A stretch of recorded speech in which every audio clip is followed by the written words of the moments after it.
We're here right now with our very special guest, BCBA, Board Certified Behavior Analyst, Evelyn Gould.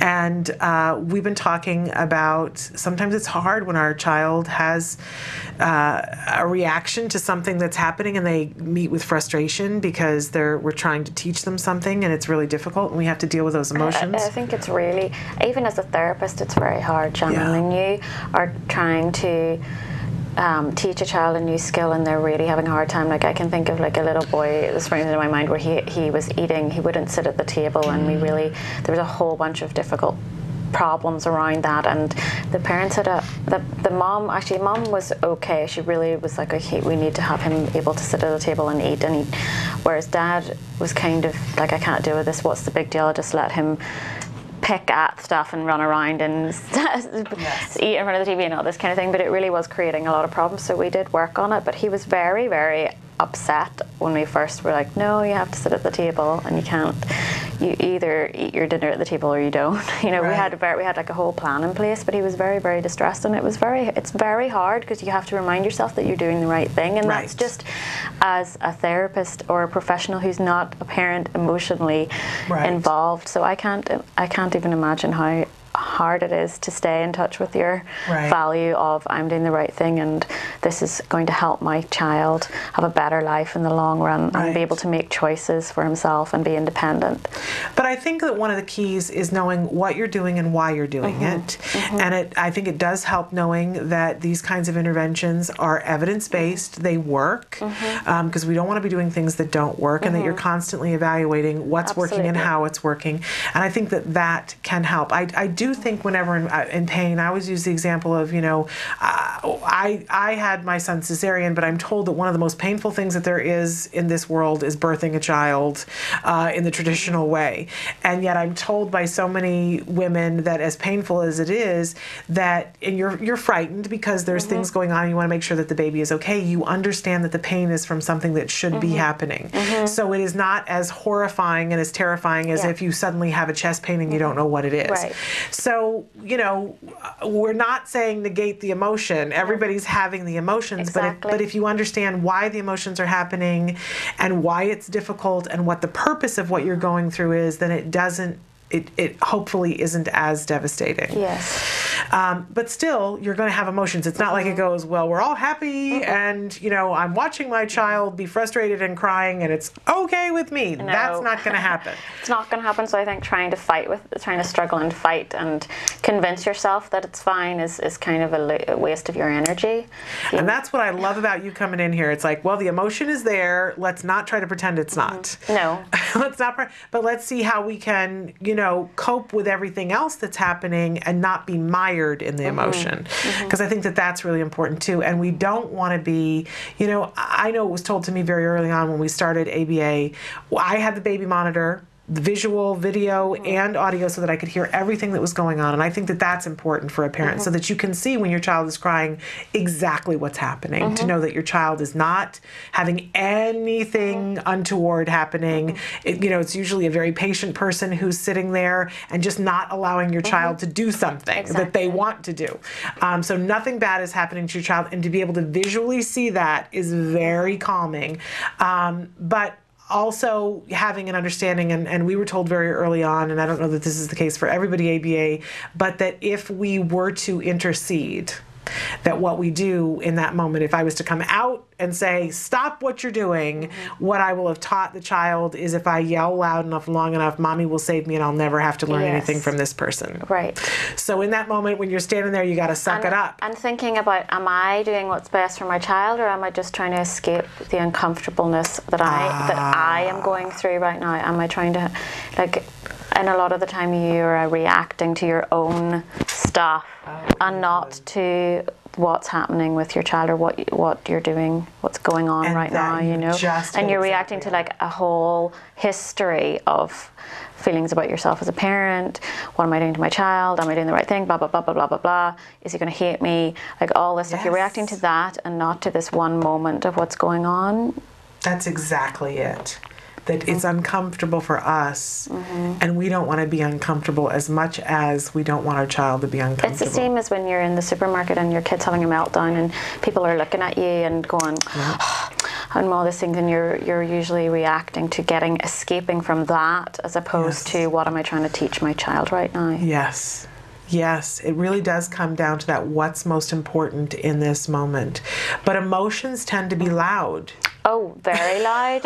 And they scream louder and louder the more you try and ignore them. That's why I'm saying don't try and ignore them, because it's like an extinction burst going in your brain. Exactly. It's going to be very difficult to not react to that extinction burst. And I think making room, we talk about making room is the best thing, is to like face it and acknowledge it and make room for it, and try to then get in touch with the value, which is all very easy to say, especially when you're in a moment and you're trying to make a decision in the moment as to what to do. But that's ultimately what, if you can practice doing that, then it should become easier. But I have to say, we talked about this 2 weeks ago, about the idea that when you're having a big emotion, and a lot of times emotions are big, that if we can say to ourselves, okay, it's because there is a core value at stake here. Something really matters to me. Something really matters to me. And if we can boil it down and go, what is the core value right here? And I said to you then, okay, that's life-changing. And it has been.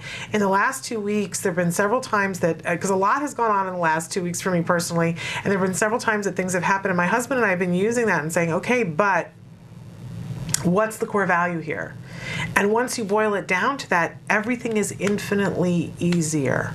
Infinitely easier. And I also just think that there's some weird paradoxical thing about making room for an emotion. Like, you think it's that big that if you make room for it, it gets bigger, but ironically, when you make room for it, it seems to be less overwhelming. And then you feel, it's like when I take a big breath and make room for a feeling that I've been running away from, and suddenly it's like, okay, I don't know, it just seems like there's room for other things. It's very strange. It's a very strange paradox. Well, but it's very true. I mean, if you stop and think about when you feel like you're on the verge of tears and you're trying so hard not to cry, not to cry, and when you finally get to a place where you're like, okay, I'm going to cry, and you cry for 20 seconds to a minute, and it's over.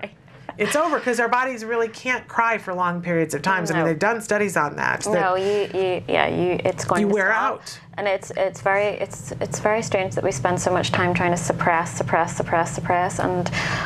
and I know myself, like, I run away from crying, and then I have a cry, and then I'm like, oh, now I feel so much better. Why did I not do that? Why did I not do that a week ago? Right. It's like, it's very... And I think it's a good thing for our kids, too, if we stop and think about it that way. I mean, I certainly wasn't raised this way, but what we did with Jem, when something would happen and he would cry, both my husband and I would be our instinct to say, okay, don't cry, don't cry.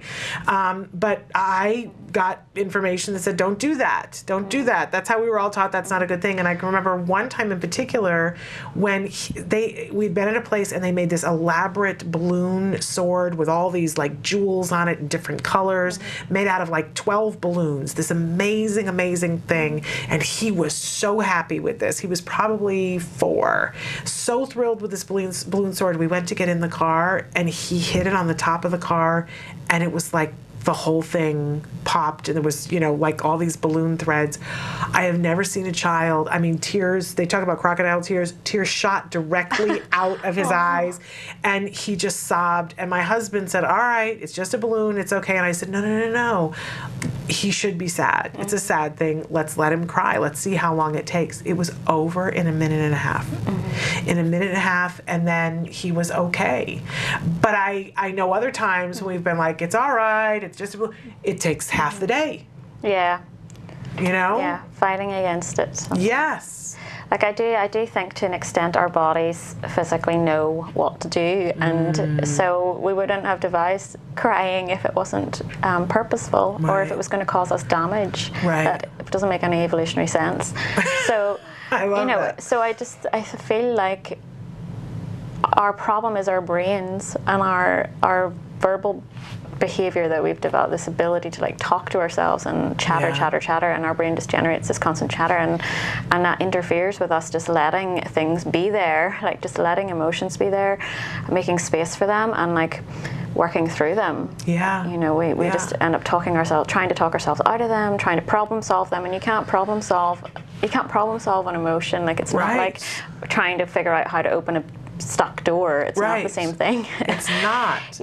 You're wasting your energy. It's very interesting. Letting them be and making room for them. Really amazing stuff. Stay with the feelings or something. I don't know. Yes, hear people saying that. Own them. Own the feelings. But also not perseverating on them. It's about making room for them and not like perseverating on them, because that's not helpful either, because you just end up going round and round in circles. Again, like I guess when you're perseverating, you are still brain kind of like talking about it or trying to solve it in some way by analyzing, which just doesn't get you anywhere. Absolutely. But making room for it, I love that.